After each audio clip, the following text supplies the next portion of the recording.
Good morning, everybody. Hope you're having a wonderful beginning of the week, and we'll go ahead and get started here. So first thing I want to talk about is, thanks, Anthony, for sending this.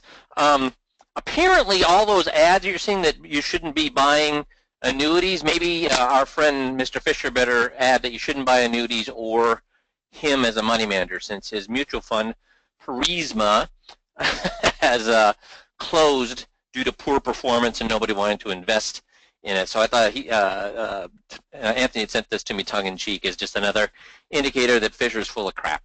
So can't even manage.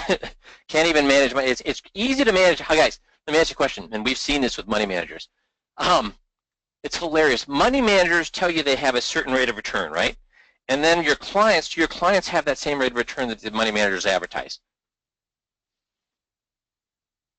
I mean, I was a victim of this. I mean, hey, I'm going to go with that money manager. So I go with that money manager. My money was always a couple of points below their advertised rate of return constantly. So not even close. So here's the great thing with Fisher.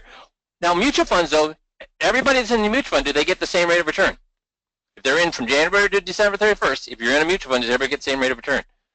Yes, they do. So guess what? When Fisher is held to that kind of oversight or that kind of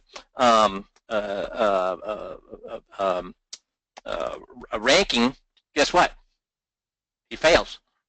So he's gotten out of the mutual fund business, which is great for him because he can't manage worth crap, but he can certainly pull the wool over people's eyes when he's managing individual accounts because he cherry picks what he uses for rates of return. And again, just as a reminder, if you ever run into a Ken Fisher account, let us know here because we have great fodder for how you can overcome that.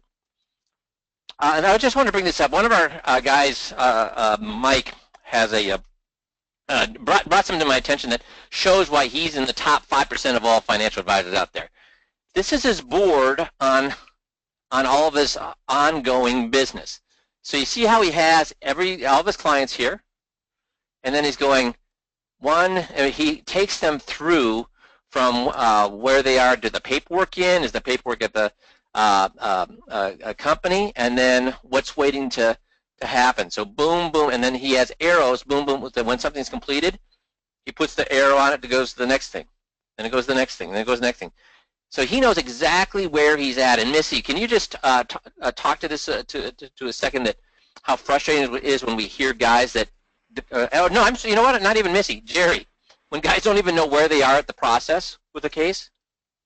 Yeah, I mean, you need to know exactly where everything is so that, you have problems that pop up when you're not paying attention. I mean, it's sometimes people don't even realize, when people come in and they don't have product training done or something sitting over at the carrier. We remind you guys, and we send out reminders from the case management here as well. But I mean, the best thing to do would be that's for kind of a double pass, so you have two people on it. But I think it's really important to know exactly where you're at in the process with every client, because it's going to cut down on problems. And heck, this is our livelihood, so pay attention to what you have going on, and things are going to go a lot smoother for you.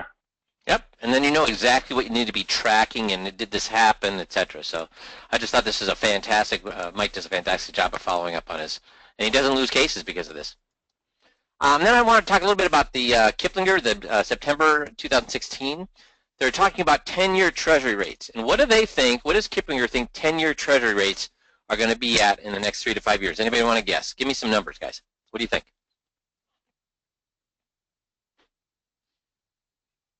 You're high, Mike.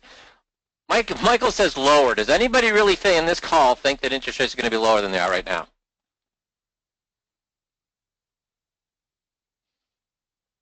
We're already at 50-year lows, so no, I don't think lower.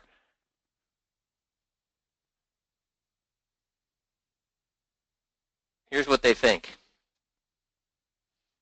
Bill got it. 4 to 5%. You guys are way low, everybody.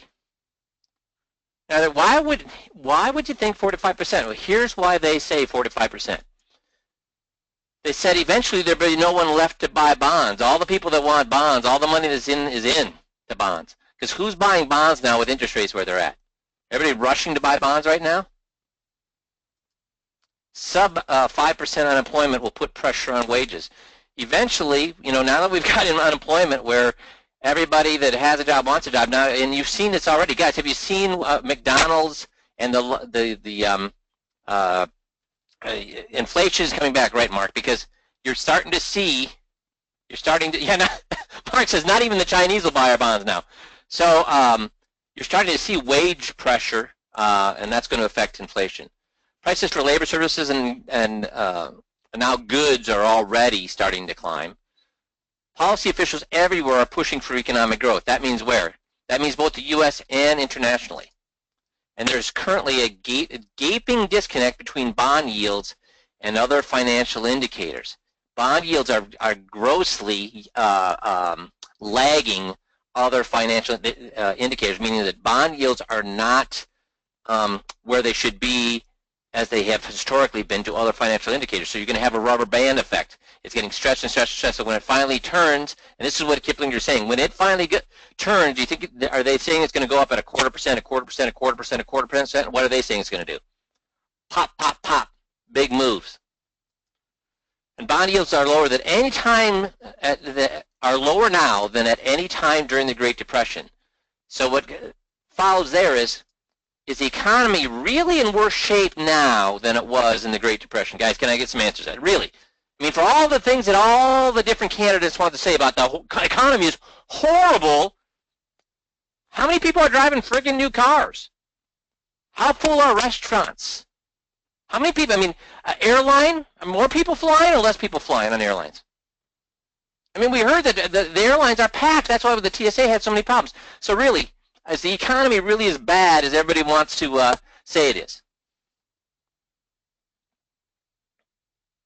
Yeah, so all these things are going to put pressure. So they're saying you can see 10-year treasury rates in 4 to 5%. Now, guys, keep in mind, here's the thing. I remember telling clients in 1999 2000, hey, this 3% guarantee on annuities, don't ever worry about it. We're never going to see 3%. Are you crazy? We'll never see 3%. And the reason I said that is because for the 30 years prior, we never saw 3%. So my whole entire professional career at that point had never seen even close to a 3%. Well, did we see a 3%, guys? How many of you and your clients would be happy to get a guaranteed 3% right now? Just like for 100 years, from the Civil War, 1867 to 1967, interest rates had never been above 5%.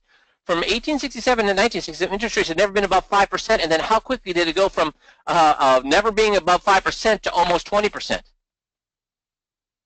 couple of years. So here's the thing. I have no clue. Kiplinger has no clue what's going to happen to bond rates. But you know what? They're not saying it's beyond the realm of expectations that we could see that kind of jump simply for these reasons. So because we don't know what's going to happen, what do we do here at 5Q? We hedge, right, Bruce? And what do we think about bonds? What's the best place for people's guaranteed money? What's the best place for people's guaranteed money? FIAs. So do we put FIAs into their equity side or we put it into the guaranteed side? The guaranteed side, because it kicks butt on bonds, especially right now. Anybody putting money into bonds right now, guys, how would you like it to have a client walk into your office and they got a bunch of bonds? What's the likelihood you're going to get that client? So dudes, I'll tell you what, it's guaranteed you're going to get that client. If you do our presentation, it's guaranteed you're going to get that client.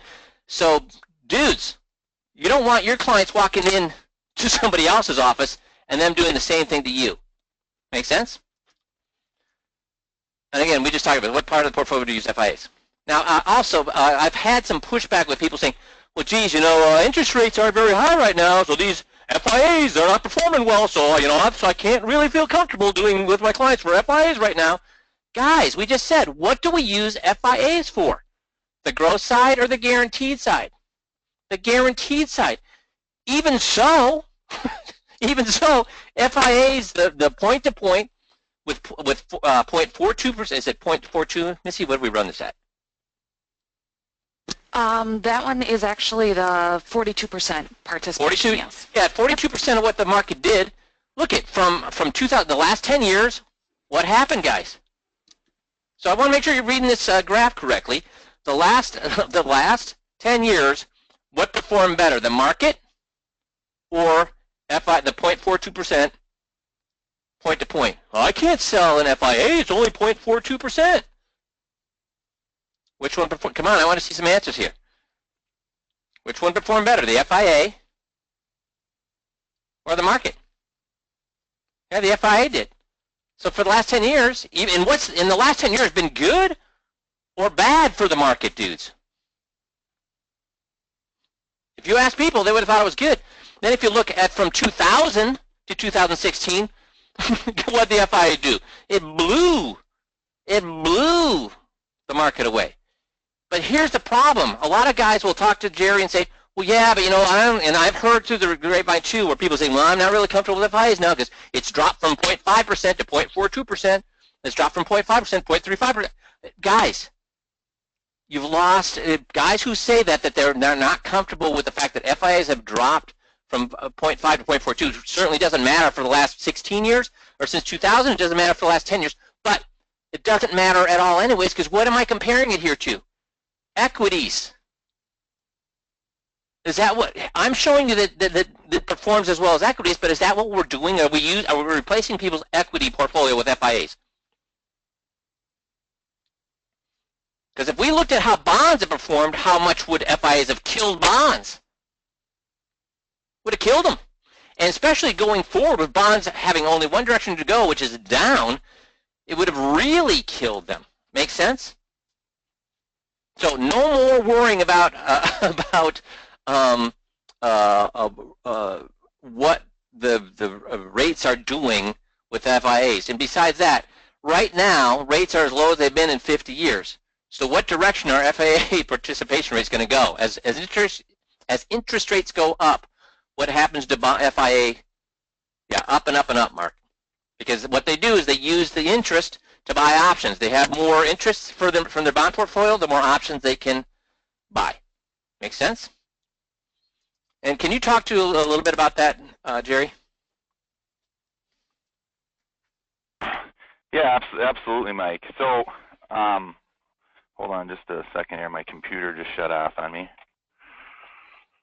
Wait a minute here, Mike. All right, here.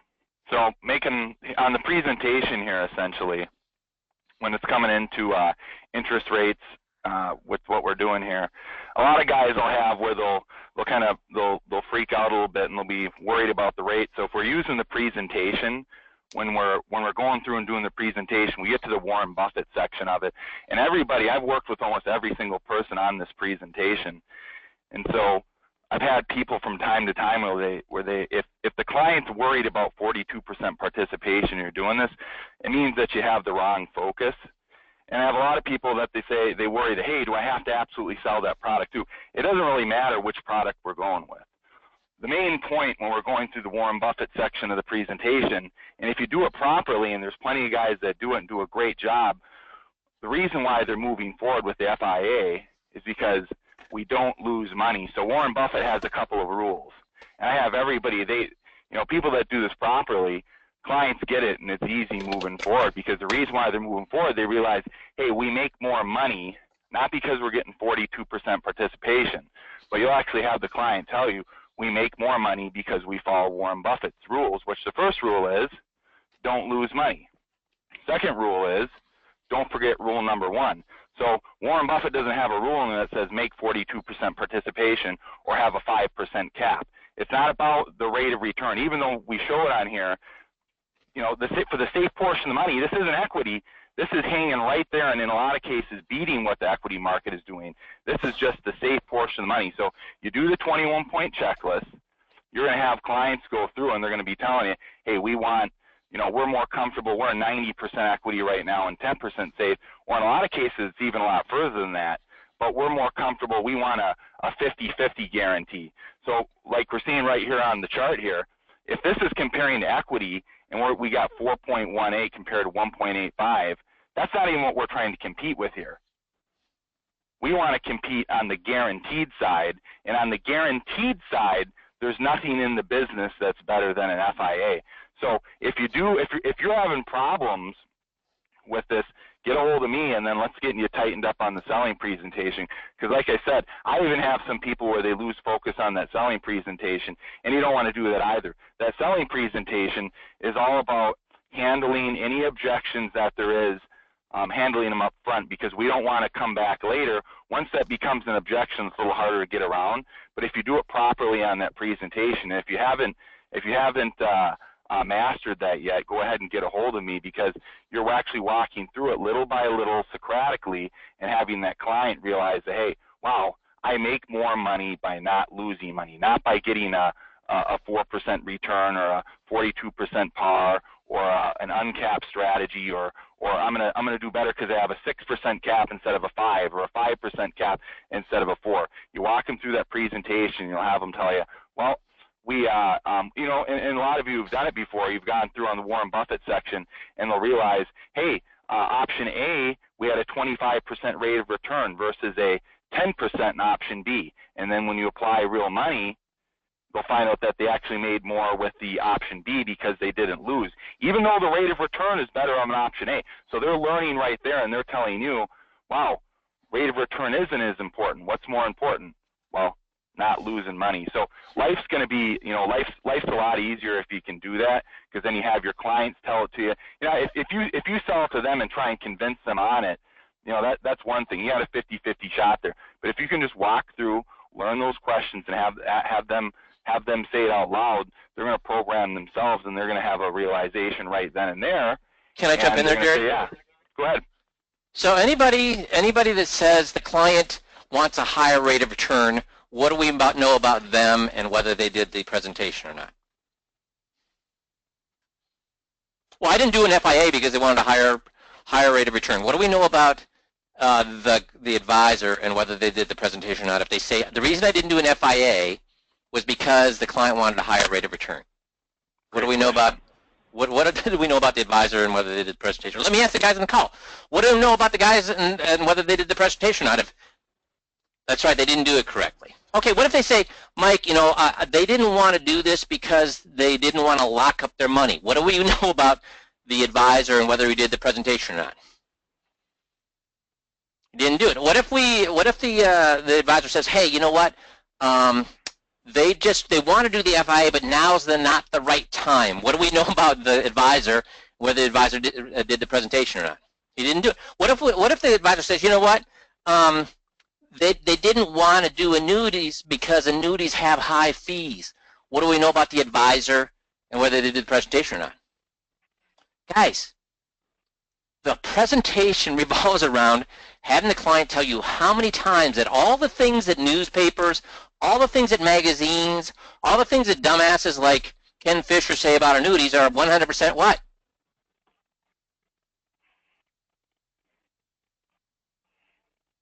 The presentation is designed to have the client say how many times that all the things that all the magazines and all that are wrong, wrong, wrong. So when you tell Jerry or you tell me or you tell Jeff that they didn't want to do an FIA because the return wasn't high enough, they didn't want to lock their money up, now's not the right time, the fees are too high with annuities, we know 100% for sure that you didn't do the presentation. And Jerry, do some guys who even believe in the presentation still want to take shortcuts? Yeah, and that's one of the things that, you know, the quick and dirty, someone called it once. Stay away from the quick and dirty. You don't want to do that. I know Mike had the slide a little earlier where it said work harder. So in order for us to be successful here, let's put in the work. Let's know. I've told so many people, and so many people have experienced it. If you want to know by the time you get through this that the person is going to move forward.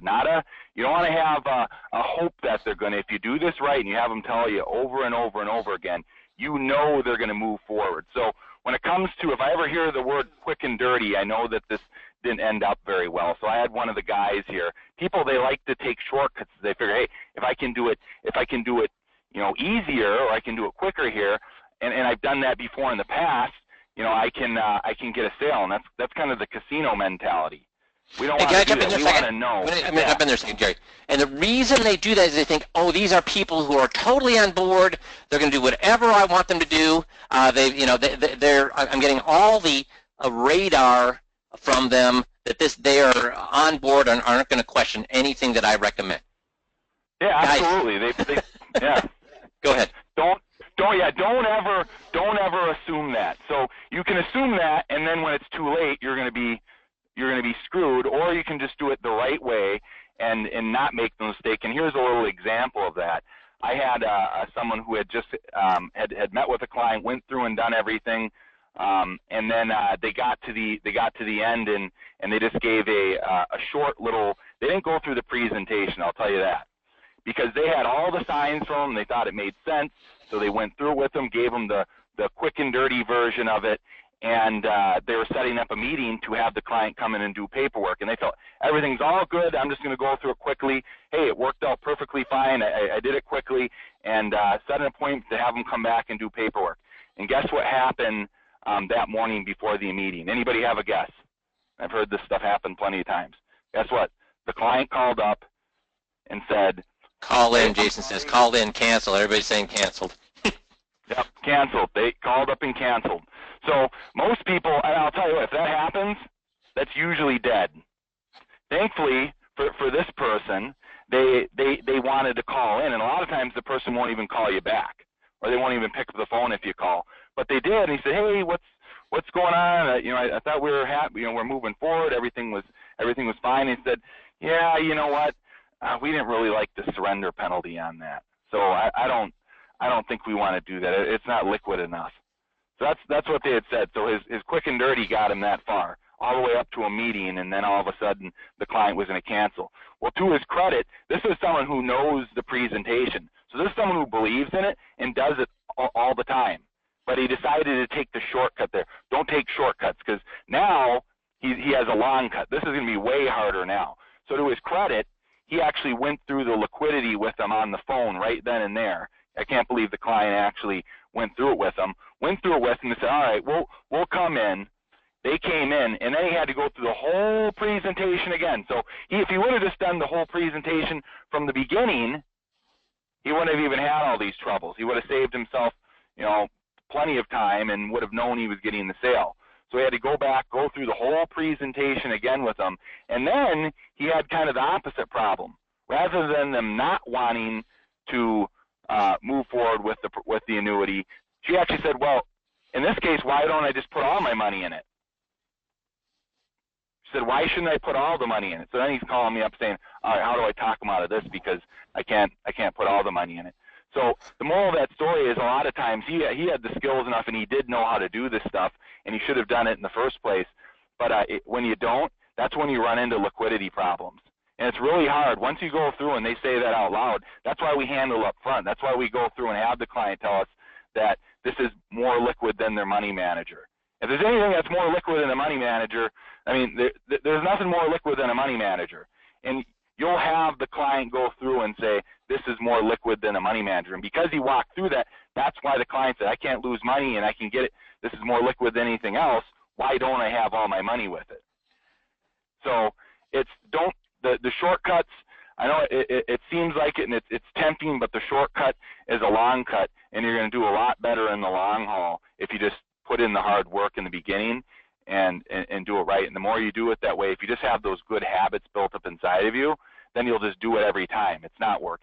This is what I do, and I have my process, and then you know what the end result is going to be at the end. Then you don't have to guess or worry about things kind of jumping up on the end there. And that liquidity, the liquidity section in there, I mean, the whole thing, it'll take care of any of the possible problems if you do that properly, and you won't have to worry about it. And that's why we're in the business. We want to go get those sales, and we want to do the right thing. And it's even better when the client understands it thoroughly, and it's their decision, and they're the ones that are telling us it's the best thing for them. Awesome. Please, Jeff. Yeah, please. Just an interesting side note. This has to be the least recorded meeting of all the meetings that I listen to tapes all day. I've heard first meetings, second meetings. I can probably count on one hand the number of third meetings I've heard this year. And I know you guys lose more cases than that, so I think that speaks for itself. Yeah, so guys, once you know how to do it, it's so non-threatening, it's so non-stressful, and most importantly, you don't get buyer's remorse, because when their brother, when the magazine, when their 19, I have a Jeff in here saying his 19-year-old nephew said, who's taking an associate's degree in accounting, he says it's a bad idea. When those people say that, the client is armed to say, you're high. That's not the way it works. This is way more liquid than money managers is. You know, what happens when the market's down 50%? Can you get, is the money manager going to give me my money back? They're not going to. So, see, they're armed with that. Don't take shortcuts. Long end of it, okay? So thanks, Jerry. Appreciate it. Yep, you're welcome. So I am, what part of the portfolio is we talked about that bonds. So Wall Street Journal was also talking about, we want to talk a little bit about assets under management, because that's the direction everybody's going to be going, and commission, just so you're armed and understand how this thing works. Wall Street Journal, September 2016, steady flow of index funds causing problems for money managers. And the reason they're saying it's causing problems for money managers is there's fewer patsies at the poker table to take chips away from. What does that mean, guys? What that means is if everybody's doing indexes, it means that there's the managers only have a smaller and smaller pool to beat.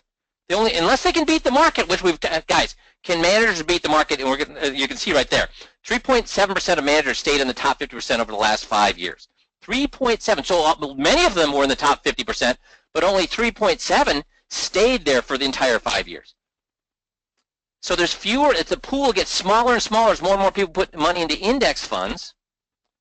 So that means the pool gets smaller for these managers who are active to beat out somebody else. Because you know what? The only way they can beat out somebody else is to find somebody who's going to trade with them, right? I mean, if they want to buy, if they want to sell a stock, they need somebody to buy that stock to them. If they want to buy a stock, they need somebody to sell a stock to them. And for people that are in indexes, are they buying and selling stocks? For people that are buying indexes, are they buying and selling stocks? Or are they buying and holding? So the fewer people you have to sell stocks when you want to buy and buy stocks when you want to sell, guess what's going to happen to your your ability to beat the market even more so? So it's going to get tougher.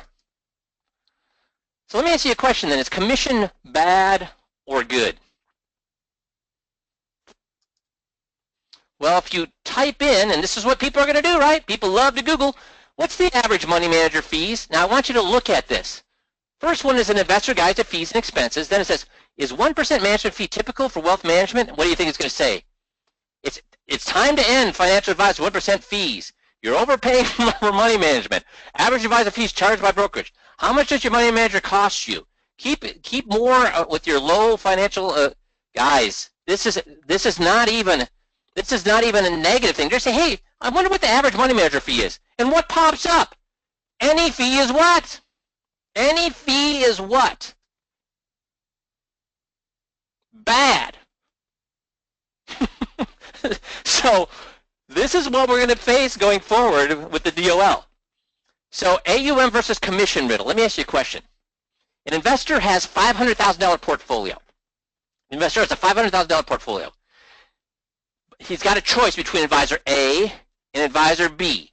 And let's say they're both going to give an average of 10% a year for the next 10 years. Planner A proposes a 2% total fee, 1% to the money manager, 1% to himself. Do we see that? I mean, is that quite often the case, where it's 1% to the manager, 1%? Yeah, it's a typical, right? Or the planner proposes a single one-time commission up front. So take a guess on what, over 20 years, what that planner B could charge in commission in order to come out the same. So planner A is going to charge 2% or 1% to him, 1% to the money manager, so it's 2% total. Planner B is going to charge a commission. How much can the planner B charge to come out for the advisor, or I'm sorry, for the client to come out with the same amount of money? So we got 20,000, we got 10,000, 200,000. Now we're getting closer, Todd. So it actually ends up being 153,000. 153,000 commissions out of a $500,000 account. They could charge $153,000 in commission to come out the same as the 2%. But according to the do well, guess what? Fees are better. So an upfront fee in excess of 30% on the portfolio could be charged without causing any more damage than a 2% all-in annual fee. So we deserve to be paid, but there's going to be more or less pressure on that fee. There's going to be humongous amounts of pressure on that fee. So we better know how to deal with it. So which fund company do you direct your client? So fund family ABC has an expense of 10 bips on bonds and 20 bips on the stock. XYZ fund family has 20 bips on bonds and 10 bips on stock. So which one should you go to, ABC or XYZ? ABC or XYZ? So you see how they got them inverted. On ABC, the bond is 10 and the stock is 20. I'm sorry, ABC, yeah. And XYZ, the bonds are 20 bips and the stock's at 10 bips. Which one should you go? XYZ is exactly right. Yep. That's the third question, but that's not the right answer. So the correct answer is B. It's best to assign the higher expense ratio to the investment with the lower expected return. Is that how most money managers charge fees? Do they charge it higher on the stock account or on the bond account? Stock account or bond account? Yeah, on the stock account. And according to this, they should, you know what? That's what? Yeah, fee pumping is right, Mark. So if we want to talk about, Mike, I'm not comfortable because I think we're attacking our colleagues. Guys, our colleagues are what? What are our colleagues doing? Looking out for our clients or not?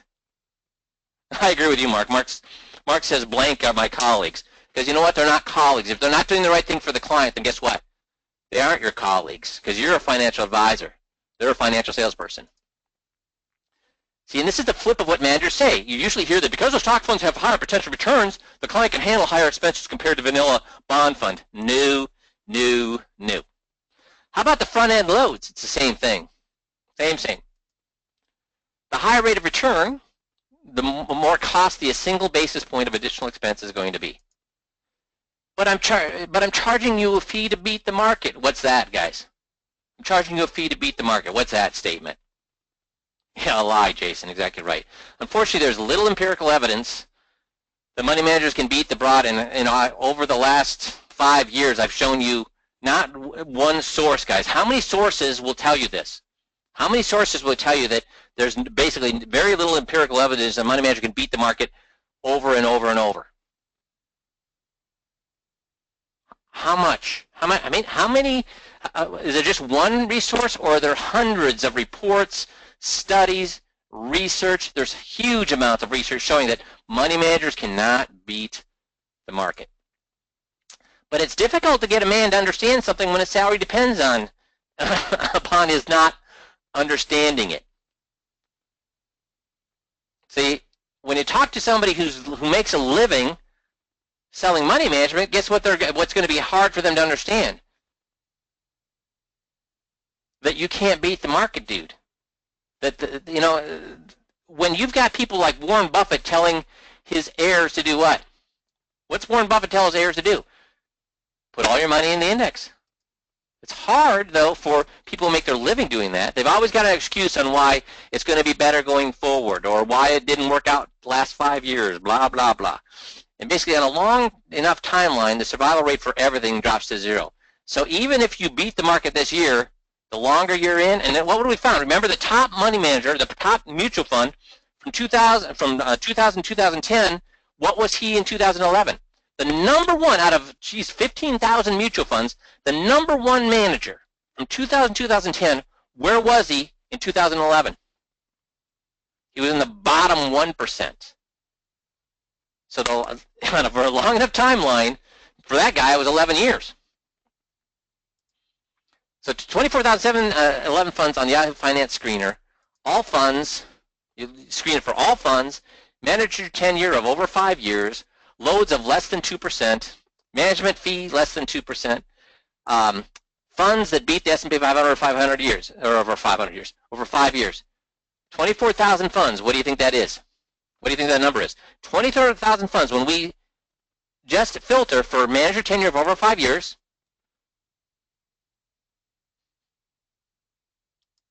5 out of 24,711.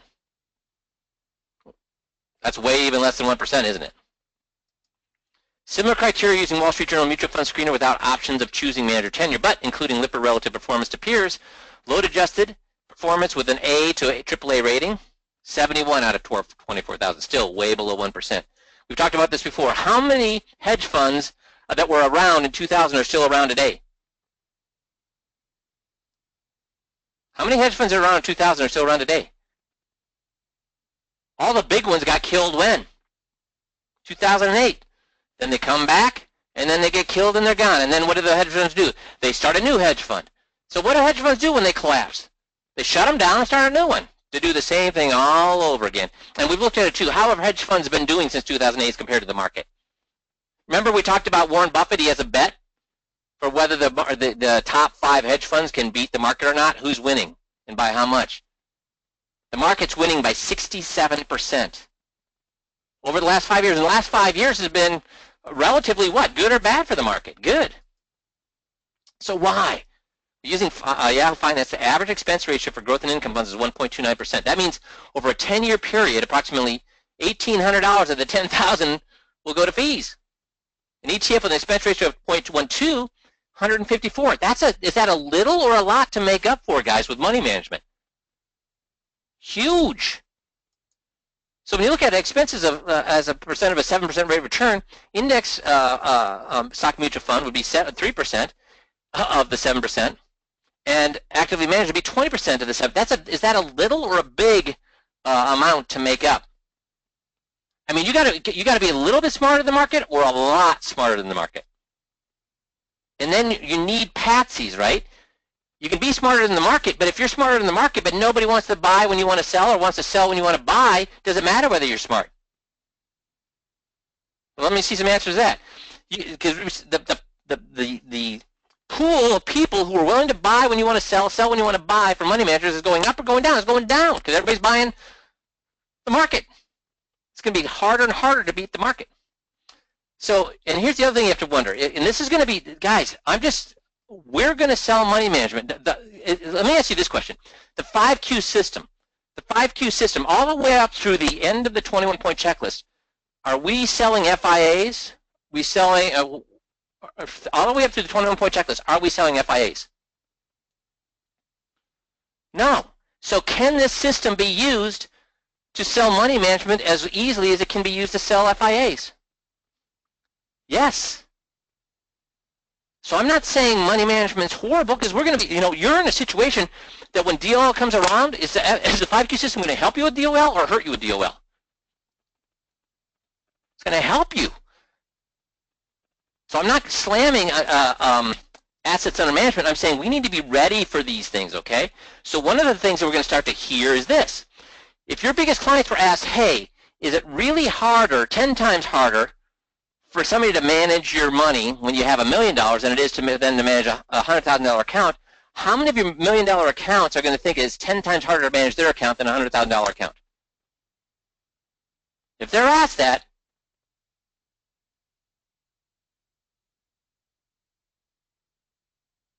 I'm getting a lot. Jeff, can you help me ask that question better? Because we're getting a lot of answers that are not right, so I must not be asking that question very well. Okay, so this is a question that we actually ask people when we start talking about, I can't remember the topic, but I'll think of it. Do you think he works harder managing $1 million account than do you think he deserves to get paid 10 times more for managing $1 million than a $100,000 account? And what does everybody always say? Well, no, not 10 times more. No, it's not that much harder. So now we're getting the right answers. Well, and some people say, well, I don't charge as much on $1 million account than $100,000. Do you charge 10 times less on $1 million account than you do on a $100,000 account? Because that's the kind of question we're going to start to see, isn't it? Is it really right to charge a management fee on top of a third-party management fee every year? So the 1 + 1. Guys, I think it is because of what we do for folks. I think it is. I'm not saying this because I have an opinion on this. What I'm saying is you're going to what? Why am I bringing this stuff up? I think it is okay to charge. Yeah, we're going to come across it. were going to come across it, so you had to better be prepared for these kind of things. See, the last 5 years, advisor AUM has increased or decreased, guys? Advisor AUM has increased, client retention has decreased. So assets under management went up by 12%, advisor revenue went up by 5%, household revenue went up by 11%. But much of that growth was due to market appreciation, not due to higher fees, because what they found is this, that investment fees have been dropping. The amount that advisors are charging clients to manage their money, is it going up or going down? It's going down because of pressure, price pressure, right? So now investors can go anywhere they want on the web to get 15 and 25 basis points, portfolio solutions, Wealthfront, Betterment, personal capital, I mean, all these things. Now, and Charles Schwab is now helping us, right? Charles Schwab is helping us as financial advisors, right? Or have they come out with their own robo-advisors? How about TD Ameritrade? So it's, remember, I thought it was so horrible when Allstate started to compete with their insurance agents by having Esurance and buying up all the robo insurance companies. Well, guess what Charles Schwab and TD Ameritrade and E-Trade are going to do? And they have already done. Charles Schwab's already done it. They're creating their own robo-advisor. They're going to take you right out of the picture. So we have to be able to combat this. We have to be able to combat it. And don't hide from it. Come right out and tell people. I am not your investment salesperson. I am not your money manager. What am I, guys? I am not your money manager. I'm not your wealth advisor. What am I? Yeah, Jeff says the 21 sets you apart because you're not a what? You're not a wealth manager. You're not an investment manager. You're a what? A financial advisor, an advisor about all of their finances. So as Jerry was saying earlier, don't take shortcuts. This process has been working for me for now 18 years, for all the guys I've coached for 16 years. Use the process. It's what's going to set you apart from all of the other advisors out there. And as they see more and more pressure on their fees, you're going to be able to take advantage of that and not have to worry about it like they are, because you're providing much more than just wealth management. Make sense? You're providing this, Jeff, real advice. Real advice. So, Jeff Freeberg, anything before I close the call a little bit early here? No, the only thing that I would say is you guys have to, I think there's a myth that a lot of the money managers, and like we said, we're not against money management. I'm fine with money management, but I know that when you guys sell money management and you hear that money managers can't beat the S&P 500, you all get on the call and you all cheer and you say, yeah, I know that to be true. I 100% believe that. That's why I don't use money managers who try and do that. I use money managers who just try and mitigate losses. See, my money managers are different. They're not trying to beat the market. They're just trying to mitigate losses. Guys, those guys that are trying to mitigate the losses, they're the ones, just like the other one, they're in that same group of people that can't beat the index. They're not any different than the guys trying to get the highest rate of return. Their performance is just as subpar as theirs. They're in the same category of the people who can't beat Warren Buffett. So don't tell yourself a lie and don't tell your clients a lie that they're going to be better off because I'm not trying to beat the market. My managers are trying to mitigate losses.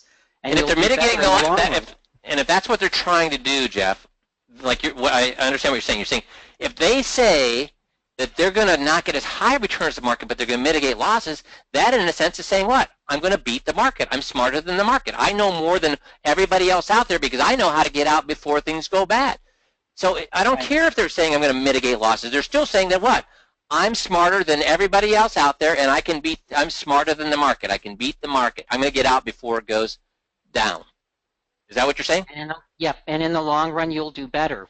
But when they look over the long run, they don't do better. They're in the same pile of people that do worse. So just be mindful of that. That's not, because I know I just see it. A lot of guys are like, but I don't try and do that. Yeah. It's the same coin. It's just the other side of the same coin, and that coin is still laying on the floor while the market's on the ceiling. And what I always say, because you're right on the head there, Jeff. What I always say is this: is that sure, you tell the clients that, they nod, and then when the market's down 20%, you're down 10, the clients hug you and say, "Great job! I could have been down 20%. I'm only down 10." Is that what your clients say, guys? Thanks. I could have been down 20. I'm only down 10. Thank you. You did a fantastic job managing me my money. Is that what they say, guys? No, Tom said. No, Steve says. Yeah, Mark says, they say, what the hell? You lost my money. And then you say, remember we talked about, they don't remember that. You can say, remember we talked about all day long. Do they remember the fact that you said, hey, we won't make quite as much on the upside, but we'll be protected on the downside? Guess what they heard when they heard we'll be protected on the downside? Guess what they heard? We'll never lose more than 1 or 2%. That's what they heard. So that's the advantage of the 5Q system when it comes to money management. 50-50, 60-40, 70-30. We have guaranteed money that performs as well as the market, but we don't care.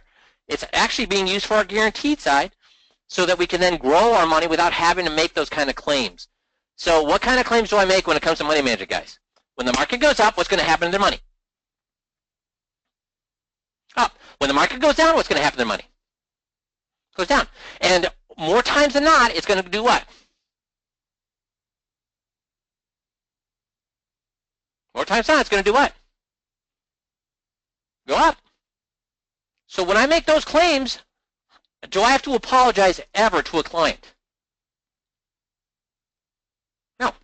So that's the kind of claims you want to make on the money management side. Makes sense. Okay, so was this helpful, guys? Super. Super. Well, have a great rest of the week, and we'll talk to you all on Friday. Thanks, guys.